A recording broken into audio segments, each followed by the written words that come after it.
Bueno, buenas tardes a todos. En primer lugar, agradeceros vuestra presencia en este acto cultural que organiza la Asociación Cultural Tres Fuentes. Este mes de noviembre, seguramente todos estéis al tanto, Valladolid ha tenido una repercusión muy grande en los medios de comunicación y en todo el mundo. Y es que edificios emblemáticos, plazas y otros sitios de Valladolid se están viendo a lo largo y ancho de todo el mundo. Y todo ello gracias a que un escritor, César Pérez Gelida, escribe en su día una obra, Memento Mori, y esa obra se lleva por parte de Prime Video, que es la plataforma digital de Amazon, a la gran pantalla, y eso hace que Valladolid sea conocido en todo el mundo. Fijaos un poco la trascendencia. Y todo ello por una novela negra que escribe César Pérez Gelida y que se lleva al cine. Tras César Pérez Gelida, en Valladolid hay una serie de autores de novela negra que están despuntando y que están siendo poco a poco conocidos en el ámbito de la novela negra, tanto en este país como incluso en el extranjero, ¿no? Y hoy tenemos el honor de tener aquí entre nosotros a uno de estos autores. Él es Víctor María Manuel del Pozo. Víctor Manuel, coño, pues yo creía que la M punto era de María, pues es de Manuel, Víctor Manuel del Pozo. Y bueno, nos va a explicar un poco, nos va a hablar sobre la novela negra y sobre su obra, ¿no? Creo que merece la pena y bueno, sin más vamos a que nos cuente Víctor lo que nos tiene que contar. Muchas gracias. Muchas gracias por la presentación y muchas gracias por invitarme a estar aquí. He preparado un pequeño PowerPoint para además ir ilustrando mis palabras. Vamos a hacer un pequeño viaje a los orígenes de la novela negra. Pasaremos por la novela ambientada en Valladolid sin ser negra y acabaremos hablando de la novela negra en Valladolid. Es un poco el viaje que os propongo a todos esta tarde. Si salís afuera veréis que ya más que tarde es noche en este auditorio. Lo primero, pues dar las gracias a la Asociación Cultural Las Tres Fuentes por haberme permitido estar aquí con vosotros, hablaros de la novela negra, que es un género literario que sorprendentemente está en auge. Ahora mismo la novela negra no paramos de escuchar hablar de escritores, de autores, luego repasaremos un poco de los más conocidos a nivel nacional e internacional, pero considero y creo que es un género que está en auge. Hay una moda ahora mismo por este género y por mi interés que no deje de estarlo. Entonces vamos a empezar hablando de la novela negra, de lo que es la novela negra. Y lo voy a hacer hablando de sus orígenes. Aunque alguno pueda pensar que la novela negra ha existido desde siempre, luego haré una comparativa, por ejemplo, con algunos autores como Agatha Christie, o incluso algunos autores más antiguos, como podría ser Poe, Edgar Allan Poe, que hacen novela de misterio, de terror, que podría parecer negra para mucha gente. Por lo menos gente con la que hablo me dice, no, si entre los autores de novela negra se encuentran, pues eso, Edgar Allan Poe, por ejemplo. Obviamente, el género negro es muy nuevo, es un género que tiene poquito más de 100 años. Los autores que acabo de citar no hacen novela negra, ya os hago un pequeño spoiler. Y es un género que nació entre los años 20 y los años 30 del siglo pasado en Estados Unidos, con unos primeros autores que hicieron las primeras novelas del género, como son Dashiell Hammett, Raymond Chandler o J.C. McCain. Podríamos considerar que estos tres autores norteamericanos de principios del siglo pasado son los padres de la novela negra. Y junto con ellos llegaron un montón de autores más que fueron enriqueciendo el género, haciendo evolucionar el género y modificando el género. Estos autores se inspiraron en el cine negro. A mí me resulta muy curioso esta afirmación, porque generalmente el cine bebe de la literatura. ¿Y cuántas películas, podemos hablar hace un momento de Memento Mori, por ejemplo, se hacen sobre un libro?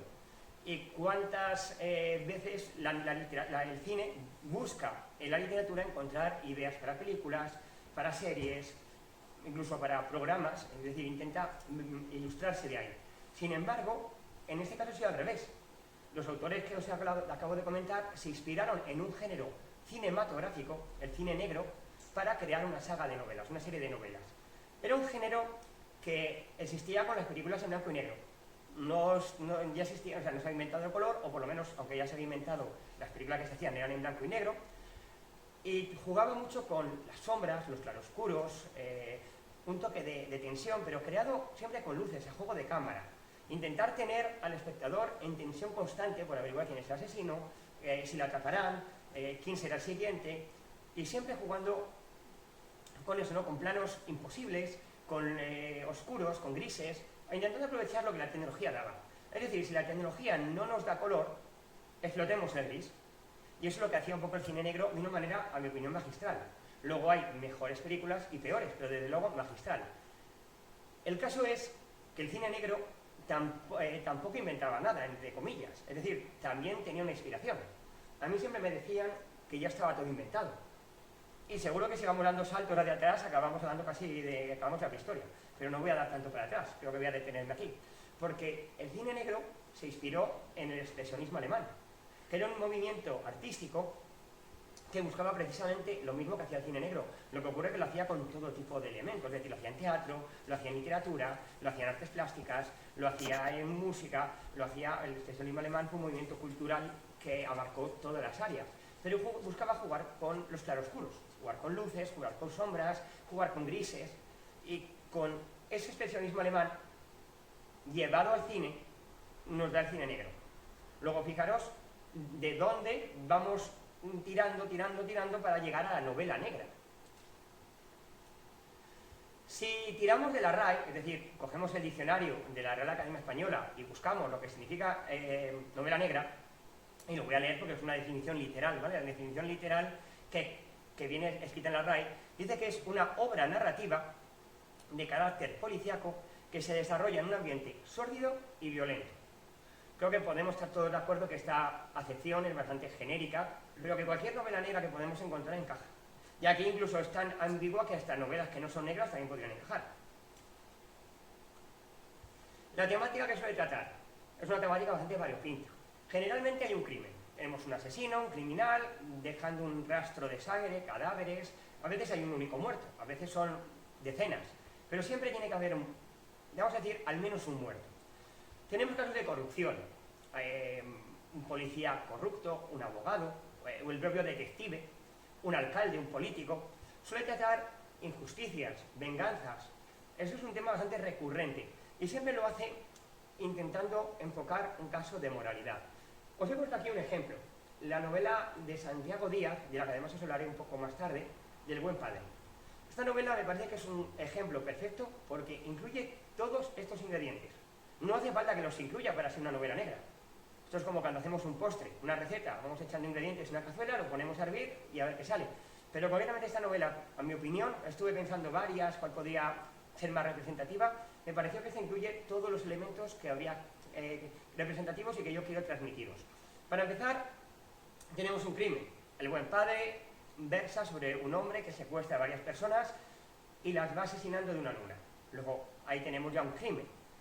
Hay corrupción. La causa por la que ese hombre secuestra a la gente, si leéis el libro y vamos avanzando, mi intención desde luego no es spoilear ningún libro y menos aún libros ajenos, pero voy a contar cosas que sí que se pueden decir, obviamente. Si vamos leyendo e investigando, descubrimos que esas personas secuestradas, todas ellas, de un modo o de otro, están embaucadas en un caso de corrupción. Luego, busca el caso de la injusticia. El Buen Padre es un asesino, es un secuestrador, es un delincuente. Pero el propio título lo dice, Buen Padre, es un justiciero. Está intentando hacer justicia donde la policía no lo hizo. Está intentando tomarse la justicia por su cuenta. Tenemos venganza. Acabo de decir tomarse la justicia por su cuenta, creo que son sinónimos, ¿no? Tomarse la justicia por su cuenta, a fin de cuentas, es vengarse de alguien o tomarse la venganza. Y luego desde un punto moral. De hecho, mientras estás leyendo esta obra, te estás cuestionando, ¿es tan malo este hombre? ¿Es tan mal lo que hace? Yo haría lo mismo. Es más, durante algunos momentos incluso deseas que gane. Cuando empiezas a conocer sus motivos, sus intereses, empiezas a conocer, como bien decía, la corrupción del resto de personajes, en algún momento incluso dices, bueno, si se sale con la suya, tampoco pasa nada. Luego, bueno, pues esta novela casi parece que incluye todos y cada uno de los objetivos. Y esta novela siempre lo intenta hacer desde un punto de vista crítico y realista, a diferencia de otros géneros, como por ejemplo la ciencia ficción, la fantasía, que a lo mejor también aborda esto. Una novela fantástica puede tener crímenes también, puede haber corrupción, pero no lo hace desde un punto de vista crítico y realista. Ese punto cotidiano, ese punto de realidad que hace que podamos coger el periódico ahora mismo, según sacamos a la calle, ponernos a leer y encontramos un artículo que dé pie a una novela negra, eso es lo que le hace también muy características del tipo de obra, esa realidad que no encontramos en otras novelas que podemos considerar inverosímiles. Todo lo que sucede en una novela negra debería ser factible, y si no lo es, ya no es novela negra. Porque también reconozco que hay híbridos, es decir, puede ser novela negra con toques de otra cosa. En este tipo de obras, en la novela negra, los protagonistas suelen ser casi siempre detectives, sobre todo en la parte más antigua, es decir, en las primeras historias, o en las obras americanas, porque allí se lleva mucho el detective, en España un poquito menos, policías. De hecho, la novela negra española tira más de eso, ¿no? Inspectores, comisarios, rara vez un policía que es de calle, pero bueno, también de ese tipo de policías también podemos encontrar alguna obra. Y a veces la novela, el caso de Memento Mori, que es el que no está aquí, por ejemplo, busca darle la vuelta, dar un giro de tuerca y ponernos en el lado del villano, ponernos en la piel del asesino, del criminal, del delincuente, y verlo a través de sus ojos. Y jugamos un poco con eso. Da igual quién sea el protagonista, da igual que estemos jugando con el lado del bueno o del malo, por ser un poco simplistas. Siempre se van a enfrentar a situaciones límites, siempre se van a ver desbordados, siempre se van a encontrar ante algo que les supera. Y eso también es lo que nos va a enganchar, en encontrar que la situación no puede desbordarse más, que estamos en un extremo, y el ver cómo se resuelve. Luego es la habilidad del autor el cómo lo resuelva, si será capaz de hacerlo de un modo satisfactorio o nos decepcionará y dirá, ay, con lo emocionante que estaba y lo mal que lo ha resuelto. Eso ya es la habilidad del autor. Pero el objetivo siempre es llevar a sus personajes hasta un punto de ruptura, o de casi ruptura, para ver cómo se resuelve. Ahora vamos a hablar entonces de algo que ya he adelantado, la novela negra frente a la novela policíaca, porque insisto que es muy fácil confundirla. La novela policíaca existe mucho antes que la negra, extiende sus raíces al siglo XIX y puede ir incluso antes. La novela negra es más moderna. ¿La diferencia cuál es? La diferencia es que en la novela policíaca hay un crimen, interesa saber quién es el asesino, ya está, hay que ver quién ha matado y punto. En la novela negra incidimos mucho en la psicología, jugamos con el terror, con la propia psicología del propio lector, intentamos ponernos en la mente de cada uno de los personajes, intentamos jugar a ver qué les ha llevado a ponerse ahí, intentamos meterles en una especie de juego del gato y el ratón. Pensemos en una novela de Agatha Christie, la tengo ahí, la pobre mujer tachada. Juguemos a imaginar casi todas sus obras, que además tan fácilmente son llevadas al teatro, también al cine, pero también al teatro. El que puedan ser llevadas al teatro ya nos da una pista de que no se ahonda tanto en la psicología de los personajes. Es decir, nos quedamos con lo superfluo sin llegar a profundizar tanto en lo que no se ve. Sí que es cierto que ahora mismo hay grandes adaptaciones también al cine, sobre todo de la obra de Agatha Christie. Siempre hay un cadáver, me da igual que hablemos de 10 negritos, me da igual que hablemos de el asesinato en el Orient Express, siempre hay un muerto. Y lo único que hay que intentar averiguar entre una serie de personas quién ha sido. Y además el círculo se va cerrando porque según va pasando el tiempo, va muriendo más gente, hasta que descubrimos quién ha sido. Si esto fuera novela negra, profundizaríamos mucho más. Veríamos al policía volverse loco, no le veríamos como Sherlock Holmes, por ejemplo, que es lo que hace un poco Poirot. Poirot es una especie de Sherlock Holmes moderno. Veríamos al policía, al inspector o al policía o al detective desesperado, volverse loco, darse una y otra vez contra un muro porque no encuentra la solución. Veríamos al asesino burlarse de él, y no es lo que vemos. Luego, son géneros diferentes, igualmente fascinantes. Yo disfruto muchísimo con la novela policíaca, pero quiero dejar claro, por lo menos que os llevéis esto de aquí, que novela negra y novela policíaca no es una misma cosa. Luego, vamos a hacer un breve repaso de algunos autores de novela negra en la actualidad. Algunos, los primeros con los que voy a empezar a nivel internacional, y luego me centraré más a nivel nacional. Tenemos a Thomas Harris. este ya nos va a dar pocas alegrías. El hombre tiene 83 años, cualquiera, 85 años, pero ya no está para muchos trotes. Es el autor, el padre, vamos a decir mejor, de Aníbal Lecter. El Dragón Rojo, El silencio de los corderos, Aníbal, además de otras muchas obras que no tienen a Aníbal Lecter de protagonista. Pero bueno, seguro que si hablo de Aníbal Lecter todos lo reconocemos. Tenemos a Joel Dicker, un actor sueco, que hace poco además su obra, esta no es la última, desde luego, de hecho la última es la segunda parte de esta, de la verdad sobre el caso de Harry Quebec. Bueno, el caso de Harry Quebec ha sido llevada a la televisión como una serie, creo que ha sido Netflix, pero puede que me equivoque, hace 2 o 3 años, con mayor o menor acierto, como siempre, porque bueno, cuando has leído el libro siempre está la mítica frase, no, a mí me gusta más el libro. De eso podríamos hablar mucho, quiero decir, la jugada es que cuando tú lees un libro, tú estás creando a tus personajes, tú estás creando tus escenarios, estás creando tus historias. Cuando ves la película, estás viendo cómo otro ve la historia y evidentemente no la va a ver igual que tú y siempre te va a gustar más tu visión. Esa es un poco la explicación de esa frase tan manida, pero que bueno, tiene algo de realidad, es decir, no es un tópico, es que es verdad que siempre nos acaba gustando más el libro cuando lo hemos leído. Bueno, este autor es bastante joven y a mi opinión bastante prometedor. Si os gusta la novela negra, no le perdéis de vista. Si nos acercamos a España, tenemos a Dolores Redondo y su trilogía del Valle del Bazán, que también ha sido adaptada al cine y que tantas alegrías nos ha dado a los lectores del cine negro, o si os gusta la novela, los thrillers, las películas de intriga, los thrillers en el cine, pues también seguro que los disfrutáis. Esa atmósfera siempre con niebla, ese clima de tensión, me parece que está muy bien recreado tanto en las películas como en el libro. Obviamente el libro te mete de una manera que no lo hace la película. Javier Castillo, ¿qué podemos decir de él? Javier Castillo también es una persona bastante joven, ha estado este año en la Feria del Libro de Valladolid, además tiene una costumbre que a mí me parece muy, muy loable, que es no irse nunca de una firma mientras quede alguien por firmar. Da igual que él esté una hora, si hay 1 hora y 20 de cola, él se aparta, deja el siguiente y sigue firmando. Pues aquí he puesto El cuco de cristal, pero por ejemplo seguro que os suena a todos La chica de nieve, una película recientemente adaptada a televisión. Juan Gómez Jurado, otro de los grandes, ¿no?, que tenemos a la novela negra a nivel nacional, con su saga Reina Roja, Rey Blanco, bueno, en fin, y otros muchos libros que no son de esa trilogía. Otro autor que también espero y confío, porque soy de los que están deseando que publiquen algo, espero que nos den todavía muchas alegrías, y hombre, es muy joven, espero que nos las den. Lorenzo Silva, otro gran autor, y Santiago Díaz. De Santiago Díaz, que he puesto antes el ejemplo del buen padre, debo decir que su obra es bastante valiente. Para quien no le conozca, además de escritor, es guionista de televisión, creo que ha sido guionista del Secreto del Puente Viejo, de Aquí no hay quien viva, bueno, de un montón de series, y bueno, pues se ha lanzado a la literatura. Su primera obra fue Talión, luego sacó esta trilogía, en la que la protagonista es la inspectora Indira Ramos, como en los tres.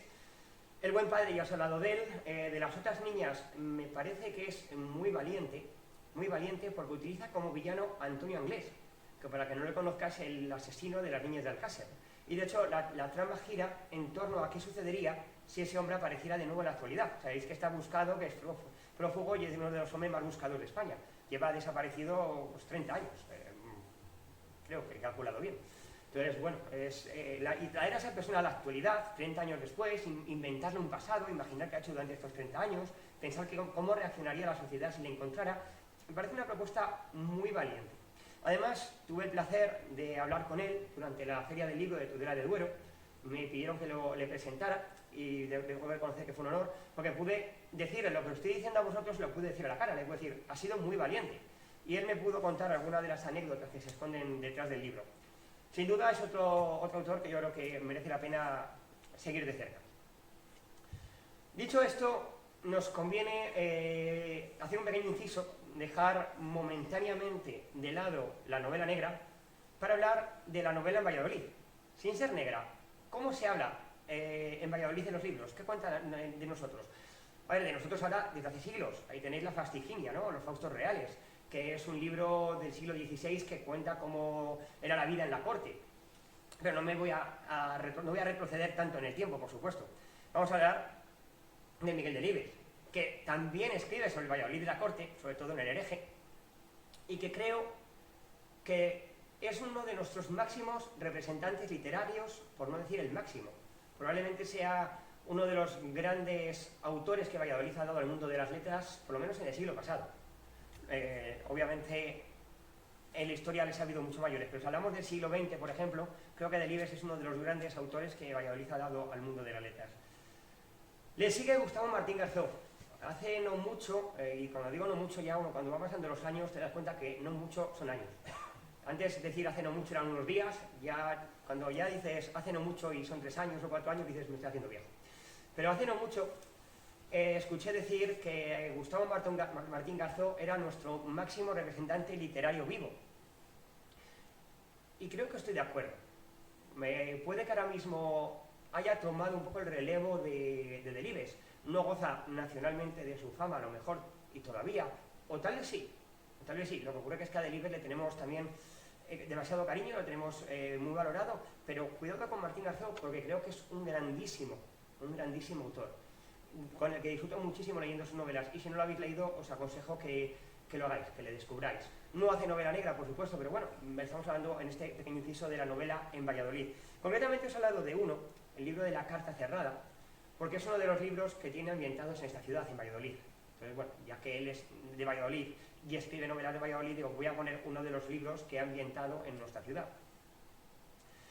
Una persona que no es de Valladolid, pero que sí que ha escrito sobre Valladolid, es Gioconda Belli, con el libro del pergamino de la seducción. Reconozco que en esta novela Valladolid no toma un papel tan protagonista como debería.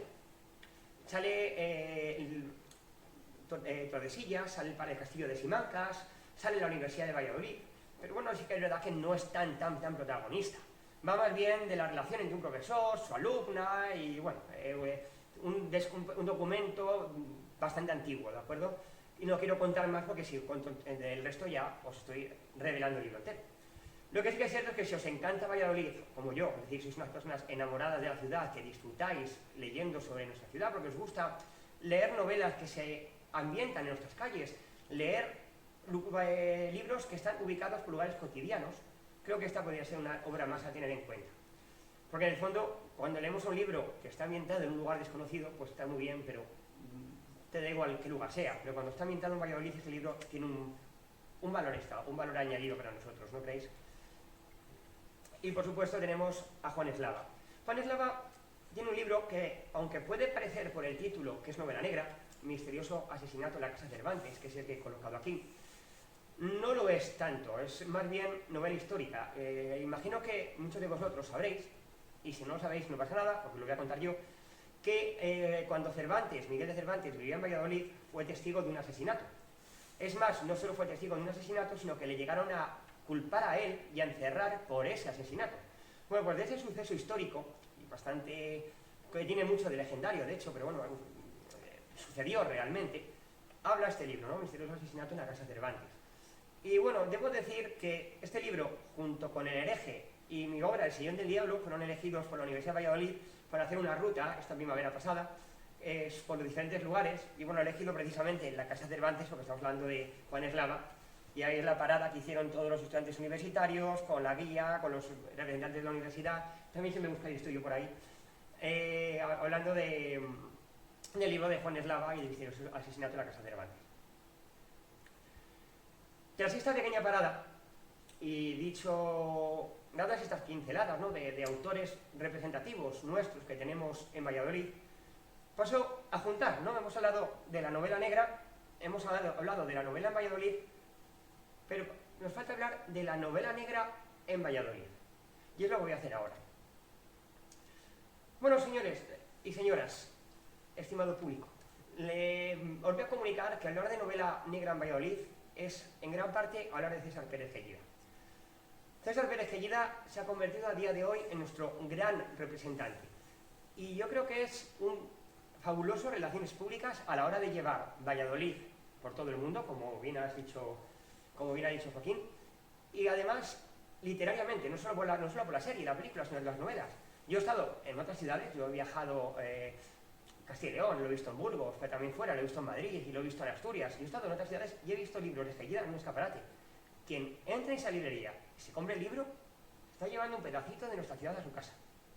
Luego, bueno, hablar de Pérez Gellida es hablar de Valladolid. No todas sus novelas están ambientadas en la ciudad, y por eso he puesto la portada de Memento Mori, que es la primera, la que ahora está de moda, y la que tal vez sea más representativa de Valladolid, la que más centrada está. Aunque tiene otras muchas, creo que La suerte del enano, si mal no recuerdo, también está ambientada en Valladolid, y tiene otras novelas que sí que están inspiradas en otra ciudad, ¿vale? De sus libros, tiene más. Pero bueno, como Memento Mori está de moda ahora mismo por la serie, que se ha estrenado hace un mes escaso, pues bueno, pues he decidido poner este libro, aunque no sea su último, pero tal vez sea el más representativo.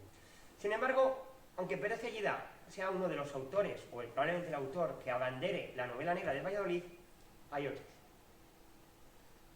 Por ejemplo, dentro de otros tenemos a Eliseo Parra. Eliseo Parra tiene ya bastantes libros publicados, es un autor bastante consolidado en nuestra ciudad, tiene bastante presencia fuera de Valladolid también, lo cual, bueno, pues eso, insisto, lo que permite es que gente de otras ciudades se lleve un pedacito nuestro a su casa. Para mí, yo le doy importancia a esos detalles. Y su novela, yo creo que es la última, Los ángeles aparecerán, o por lo menos es la más representativa. Es una novela negra, y lo que os comentaba, completamente inspirada en Valladolid. Aquí tenéis la sinapsis, pero no voy a dejarla porque entonces no me escucharíais a mí. También tenemos Alberto Gómez Vaquero, la novela Entre dioses y peones, que básicamente narra una partida de ajedrez al más puro estilo Pérez Reverte con la tabla de Flandes. También está ambientada en Valladolid a ritmo de novela negra. Y también es un autor local, quiero decir, no solo ha inspirado o ha basado su novela en Valladolid, sino que él es de Valladolid. Tenemos El Fotomatón, de Javier Casado Alonso. Tenemos el de 15 días de agosto, de Iria Serrano Medina. Este libro además es bastante curioso por cierto tono que tiene, que me ha parecido una propuesta muy interesante y muy original. Yo os voy dejando ideas, ¿de acuerdo? Yo aquí os voy dejando ideas y luego, si queréis, me preguntáis. El alumno inquietante es una novela que, como su propio libro dice, la voy a extraer, es inquietante, ¿vale? Un viaje en coche, un alumno, un profesor, bueno, y cosas que pasan entre ellos. Creo que es una novela también que se sale un poco de la tónica, y no solo se sale de lo típico, sino que, siendo novela negra, no es una novela negra tradicional, una novela negra al uso, lo cual me parece una propuesta bastante interesante, la que tiene Alonso Curiel.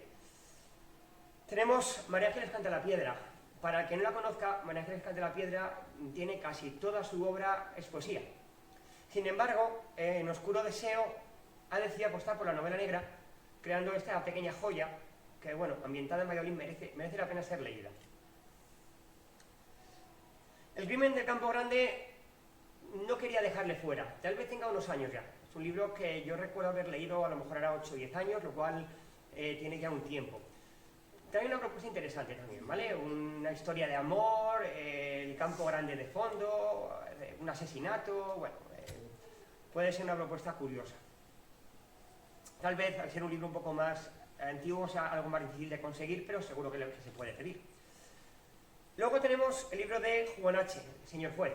Además, con Juan H. he mantenido grandes conversaciones sobre su libro, sobre qué le llevó a escribirlos, y bueno, pues es un libro bastante interesante también. Ambienta su obra entre Valladolid y Marruecos. Luego también tiene ese toque exótico que le da la obra. Y creo que esta es la última, si no puede que haya otra más, Los secretos de Teresa, de Óscar M. Guzmán. Sí. Otro libro que creo que merece la pena ser leído porque está ambientado en Valladolid y porque son historias distintas, ¿vale? Os he intentado traer libros que yo creo que merecen la pena, libros que creo que representan la corriente creativa que tenemos en Valladolid, porque ahora mismo tenemos mucho talento en esta ciudad, muchísimo talento, hay que apostar por él, y concretamente estas obras se salen de lo habitual, son obras que son diferentes, son distintas, destacan, y por eso, bueno, las he intentado seleccionar, ¿vale? Es un poco, digamos, mi selección personal. La pregunta entonces es, ¿por qué Valladolid? ¿Por qué escribir sobre Valladolid? Os hablo yo que escribo sobre Valladolid, entonces creo que soy una persona que estoy capacitada para responderos, ¿no? Sobre por qué responder sobre Valladolid. No tengo que ponerme en la mente de nadie, sino en la mía propia. Bueno, yo creo que cuando se escribe sobre Valladolid, lo que se intenta es plasmar la ciudad en el papel, lo cual eso acaba implicando un alto reconocimiento de la ciudad en el papel, en la obra. El lector que lee el libro va identificando lugares, va recorriendo rincones por los que pasa todos los días. Rincones donde están los fines de semana, o lugares donde trabaja, o incluso donde vive. Yo he leído libros ambientados en lugares donde he vivido. Entonces, eso es un toque especial. Y es lo que los autores que escribimos sobre Valladolid buscamos. También queremos que los personajes se sientan de Valladolid. No estaría bien escribir una historia siendo de Valladolid, ambientarla en Valladolid y contar que es que el personaje odiaba Valladolid, que estaba muy cansado, que no le gustaba la ciudad. No es propio, ni es típico. Puede que el personaje quiera irse, puede que el personaje tenga una oferta en otro sitio, o que tenga una relación de amor, o que su sueño sea viajar, pero todos van a tener una fuerte vinculación con Valladolid, van a tener lazos que les atan a Valladolid. Y es algo muy común en la ciudad. Todo esto que estoy contando convierte a Valladolid en una protagonista más. Hace un año, creo recordar, más o menos, impartí una charla en Peñafiel que se llamaba Valladolid, fue en Saldaña, perdón, no en Peñafiel, fue en Saldaña. Valladolid, una protagonista del libro. Y básicamente lo que decía es esto, que al final la ciudad se acaba convirtiendo en un personaje más. Coges a la ciudad, la sueltas en tu libro y la pones a circular. Y al igual que a tus personajes, la ciudad sufre, la ciudad padece, a la ciudad le suceden cosas y por la ciudad temes. Tienes miedo a que le suceda algo, porque es un personaje más de tu obra. Está viva, como lo está ahora mismo. Luego, es una característica de los autores que escribimos por Valladolid intentar traspasar los límites de lo cotidiano y convertir a la ciudad en un personaje más en la obra. Y tratándose de una ciudad como la nuestra, lo hacemos jugando con nuestra historia. Lo hacemos jugando con nuestros monumentos y lugares más emblemáticos. Lo hacemos jugando con nuestras tradiciones. Lo hacemos jugando con nuestra cultura. Intentamos que quede recogida en un libro. De modo que incluso la gente que lo lee se siente identificada, reconoce nuestras costumbres. Alguien de fuera a lo mejor pequeños detalles les pasan desapercibidos, pero seguro que nosotros los pillamos. Los apreciamos, los captamos, decimos, ah, mira, qué bueno esto. Así que al fin de cuentas, cuando alguien de Valladolid escribe una novela, lo hace para todo el mundo, pero también lo hace sobre todo para la gente de Valladolid. Yo intento que mi obra llegue lejos, me gustaría ser un embajador de Valladolid, me gusta sentirme así, me gusta estar en ferias del libro, la Feria del Libro de Madrid, y ver que gente de Madrid se lleva mis libros, porque se están llevando un pedacito de mi cultura, pero sobre todo escribo para la gente de Valladolid. Y es un pequeño detalle que he notado en todos y cada uno de estos libros. Es cierto que esto no sucede siempre.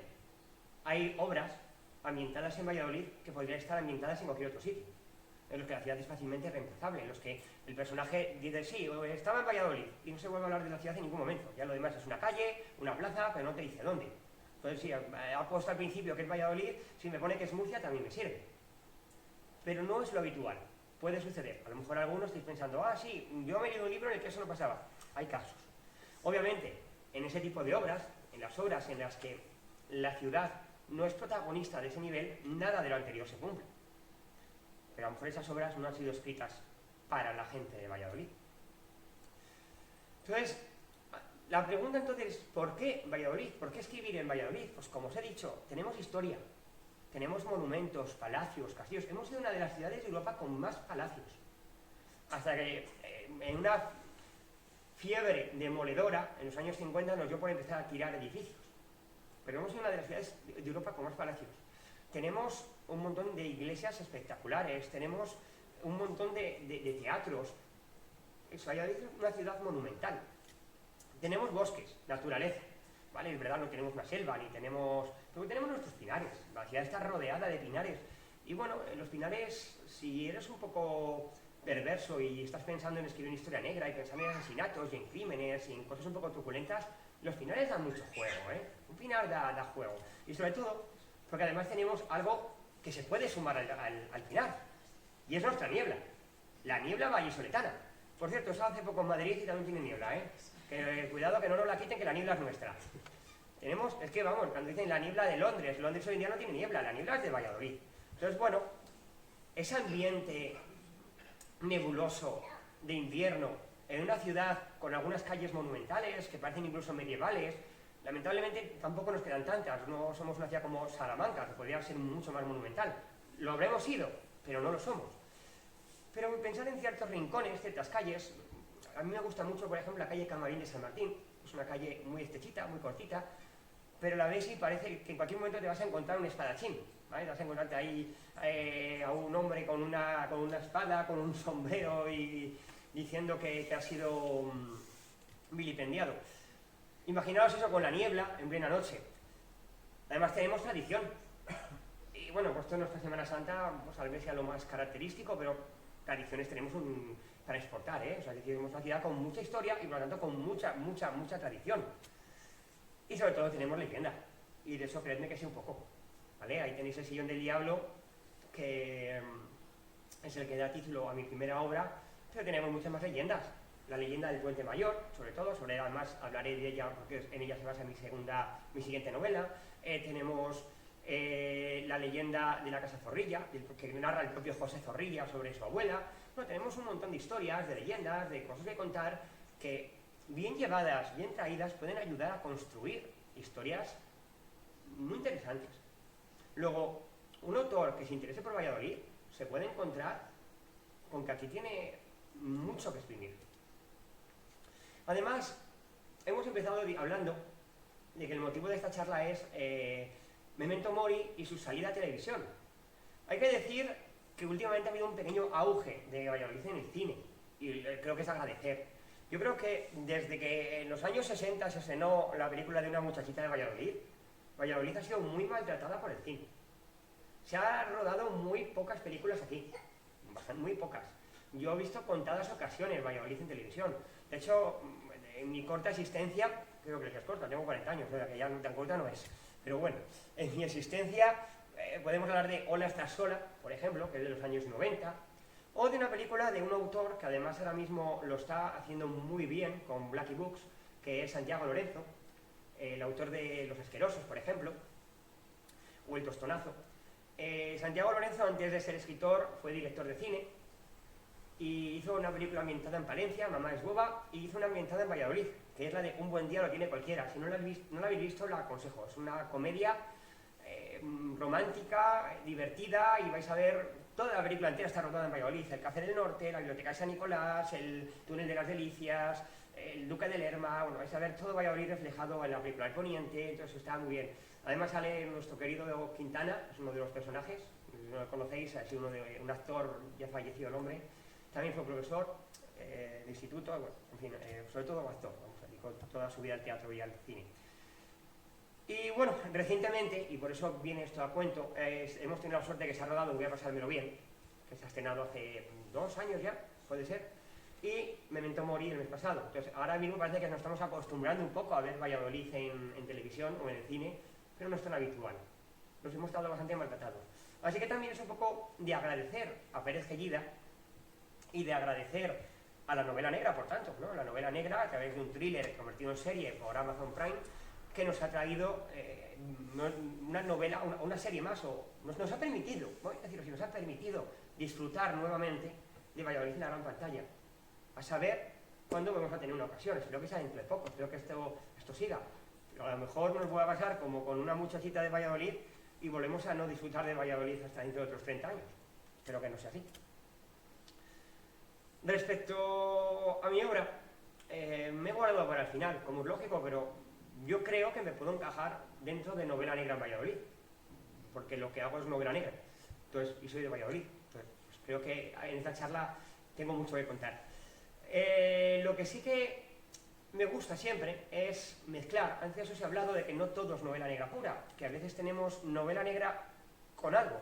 Y ese algo es lo que yo intento meter en mis novelas. Intento no escribir novela negra pura, sino que mi novela negra esté aderezada, como os he hablado antes de la receta de cocina, como si fuera cocinero, y le voy a echar un poco de canela al guiso, o le voy a echar un poco de azafrán, para que tenga ligeros sabores o texturas a otros géneros. Y a mí me gusta experimentar con ello. Hay un género del que siempre meto bastante. De hecho, con Operación Alta Escarlata se me ha ido la mano, creo que se me ha volcado el bote, y al final he echado demasiado, que es novela histórica. Operación Ata Escarlata, del que hablaré ahora, es casi más novela histórica con toques de novela negra que novela negra con toques de novela histórica. O 50-50, vamos a dejarlo ahí, 50-50. El resto, podríamos decir que es un 80% novela negra y un toquecillo, 15, un 20% de novela histórica. Sillón del Diablo, mi primera obra, mi ópera prima. Cuando lo escribí ni siquiera había decidido ser autor de novela negra. Había escrito muchas cosas antes y entre otras muchas escribí El Sillón del Diablo. Gustó. Escribí una segunda parte. Gustó. Y cuando me quise dar cuenta dije, anda, pues soy autor de novela negra. No me había enterado. Y casi vino así, sin darme cuenta. El Sillón del Diablo se basa en la leyenda del Sillón del Diablo, de lo que os he hablado antes. Una leyenda ambientada en Valladolid. Para que no lo conozca, no conozca el sillón, explico cómo consigue el sillón y voy contando las dos cosas mediante flashbacks saltos. Una escena del presente, el asesino, un crimen, el pasado, el inspector Navarro, que empezó siendo un antagonista. Es decir, no era el villano, pero desde luego estaba ahí para ponerle las cosas muy complicadas a los protagonistas. Y es un personaje que me salió con tanta personalidad que se acabó adueñando de la obra. Y lo vais a ver ahora. Porque cuando acabé el Sillón del Diablo yo ya tenía pensado que iba a ser mi siguiente libro. Y pensaba que mi libro iba a ir por cauces totalmente diferentes. Iba a ser el crimen de Canterac. Pero iba a ser un libro diferente, con personajes diferentes, con protagonistas diferentes. Y entonces alguien me dijo, vas a continuar con el sillón, ¿no? Va a haber segunda parte. Lo has dejado muy abierto. Dije, no tenía yo pensado. Pero entonces otra persona me dijo, oye, ¿para cuándo la segunda parte del Sillón del Diablo? Y llegó una tercera y una cuarta. Y yo dije, pues te voy a tener que hacer una segunda parte. Entonces, la idea vino sola. Tenía el crimen de Canterac, pensaba hacerle, pero si en lugar de crear personajes nuevos, reutilizar a los viejos, y si dieron una continuidad a la historia del Sillón del Diablo, y debo decir que estoy encantado, porque los personajes han cobrado vida. Ellos mismos me han dicho qué papel quieren tomar. Es más, ellos mismos me han dicho cuándo debían apartarse. Hay personajes que me han dicho, oye, que tengo que morir, que yo ya aquí no pinto nada. Y hay personajes que me han dicho, oye, que yo ya no soy el malo, que soy el bueno, como es el caso de Antonio Navarro, que se ha convertido en uno de mis personajes indispensables, de mis protagonistas, cuando no nació con esa intención.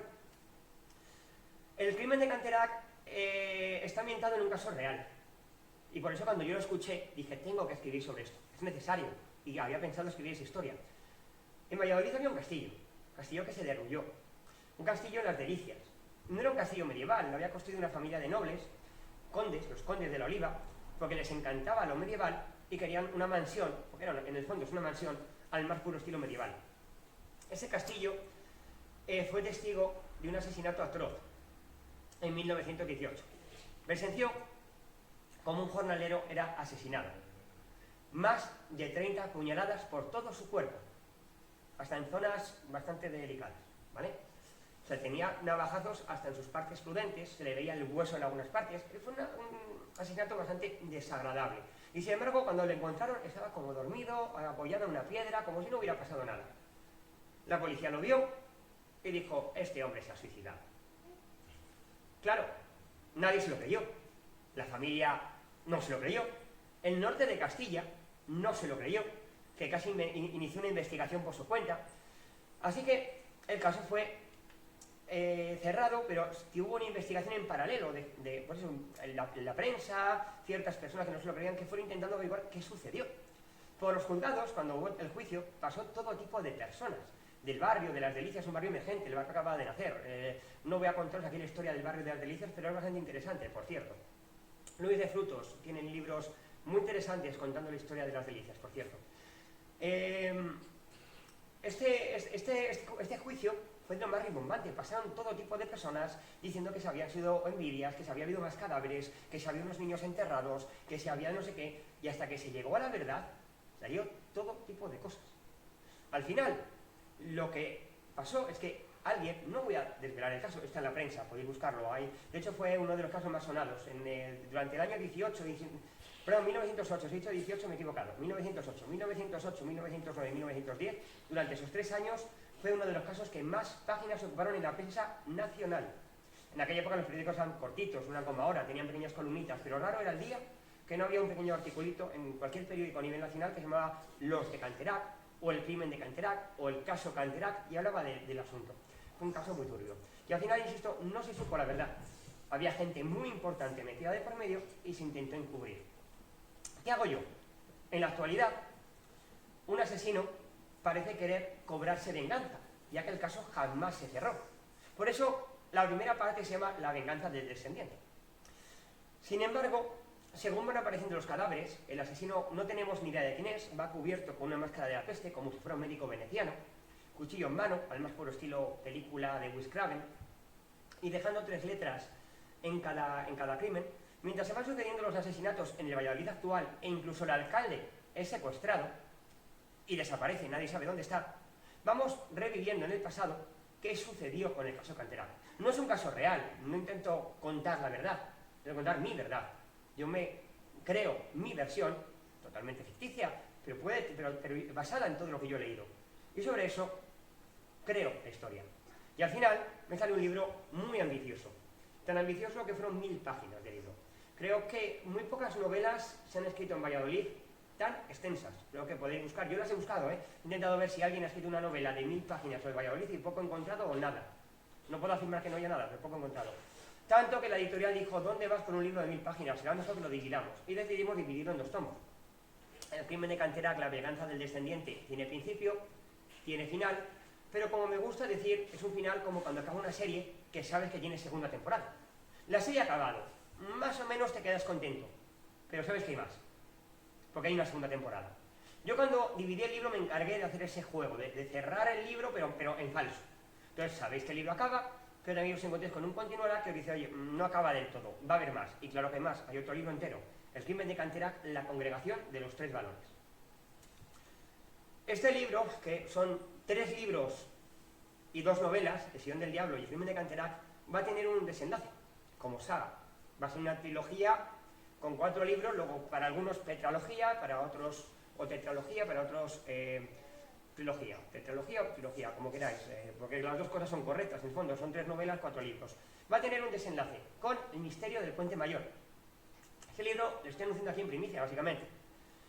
No sé si he hablado alguna vez en internet, sí que puse una publicación, porque su salida era inminente hace cosas así de un mes, pero la editorial decidió guardárselo para Navidad. Entonces es una sorpresa navideña, así que dijeron, pues bueno, venga, pues lo guardamos. Debería ver la luz en los próximos días. Estamos a una semana de diciembre. Luego no puedo deciros, no tengo fecha aún, no puedo deciros si el 5, si el 7, si el 10 o si el 1. Eso lo decidirá la editorial. Si seguís atentos a mis redes, en breve lo anunciaré. Ese libro vuelve a jugar con lo mismo. Novela histórica con novela negra. En este caso, la novela histórica nos traslada, y creo que es la primera vez que hablo de este libro. No he hablado nunca de él en una charla. Así que bueno, creo que lo que estáis oyendo, lo estáis oyendo por primera vez. Nos traslada a los orígenes de Valladolid. Porque con El sillón del diablo hablé del Valladolid de la corte, el Valladolid del siglo XVI. Con El crimen de Canterac hablé del Valladolid del ferrocarril. Valladolid cuando Felipe II se llevó a la corte, pero volvió con Felipe III. Tras ese momento quedamos condenados al ostracismo, no crecimos apenas, la ciudad no evolucionó. Pero cuando llegó el ferrocarril, como se instalaron aquí los talleres de Renfe, la ciudad experimentó un boom, explotó demográficamente, nacieron barrios enteros como el caso de Delicias, Valladolid despertó. Entonces, el crimen de Canterac está ambientado en ese Valladolid, en un Valladolid de despertar. 2 puntos muy importantes, el Valladolid de la corte y el Valladolid del ferrocarril. Pero es que con el misterio del puente mayor, cojo otro momento muy importante. El momento en el que pasamos de aldea a villa. El momento en el que el conde Ansúrez llega a Valladolid porque le han otorgado la ciudad, se encuentra 4 casas mal alineadas y decide repoblarla. Es un momento muy importante y son 3 versiones muy distintas que no se parecen en nada, pero las 3 son Valladolid. En ese Valladolid, por un lado cuento la leyenda del Puente Mayor, es una leyenda muy a los Romeo y Julieta. Tenemos unos amantes, 2 familias enfrentadas, que eran las regentes de Valladolid, los Reollo y los Tobar, una mujer, Flor, un duelo. Entonces es una historia que podría ser nuestro Romeo y Julieta, y que en el fondo acaba explicando cómo se creó el Puente Mayor. También podéis encontrar mucha información de esa leyenda en las redes. Yo la traigo, la novelizo, la cuento a mi manera, y además juego con una relación que no es tan imposible, y es la relación entre el conde Ansúrez y el Cid Campeador, porque ambos se conocieron, porque ambos se relacionaron, porque ambos se enfrentaron en la batalla de la Golpejera, cada uno lucharon representando a sus correspondientes reyes. Pero incluso cuando hubo la jura de Santa Gadea, que históricamente no sucedió, pero en la novela sí, el Cid y el conde Ansúrez pudieron estar presentes. Y bueno, juego con esa relación, con esa novela, con unos supuestos restos de Jesucristo que aparecen en Valladolid. Bueno, mezclo un montón de tramas para crear una historia que creo que si el Señor del Diablo es novela negra pura, con toquecitos de novela histórica, si a la receta en El crimen de Canterac le añado una pincelada o unos toquecitos de terror, con el hombre enmascarado, que nunca sabemos quién es, que va con un cuchillo por la ciudad de oscuras, auspiciándose de la niebla, como decía antes, en el misterio del Puente Mayor quito el terror y lo reemplazo por aventura. Es una especie de gincana de aventuras por Valladolid, mientras tenemos un asesino, que encima, al cerrar la saga, es el mismo cerebro que está detrás de los crímenes del Señor del Diablo y del crimen de Canterac, ya se va a cerrar todo, pero un asesino que va cometiendo crímenes. Luego, novela negra, toques de novela histórica y grandes pinceladas de novela de aventura. Eso es lo que nos espera en el misterio del Puente Mayor. Y me he olvidado un libro. Me he olvidado un libro que, hecho desde ahí, desde donde anunció el final de la guerra, ahí está instalado Franco. Mientras todo esto sucede, en un presente ya no tan presente, porque os he dicho que es 2005, hay una serie de crímenes cometidos por una mujer a la que la prensa llama la asesina del espejo. Porque cada vez que aparece un cadáver, todos los espejos cercanos están rotos. Y es lo único que sabe la policía, la única pista, lo único que tiene para tirar. Y mientras vamos jugando a desenmascarar la asesina del espejo, vamos averiguando qué la mueve. Y sobre todo, lo que sucede con mis obras, buscando el nexo entre las dos historias, intentamos averiguar qué pasó con esa operación Rata Escarlata, donde ya os digo que no deis nada por supuesto, porque cualquier cosa es posible. En ese intento por cambiar el curso de la guerra y de la historia de España. Luego, como veis, todos ellos tienen novela negra como carácter principal, a lo mejor esta tiene más de novela histórica, pero siempre aderezado con ligeros aromas, sabores, texturas que le dan otro toque. No tengo más escrito de momento. Creo que en ese sentido ya me he extendido demasiado, ¿no? Solo me queda daros las gracias, a todos por haber venido, desearos que os haya parecido interesante la charla. Os he aconsejado muchos libros de gente que es conciudadana nuestra, de gente de Valladolid, que creo que son muy interesantes y que podemos disfrutar.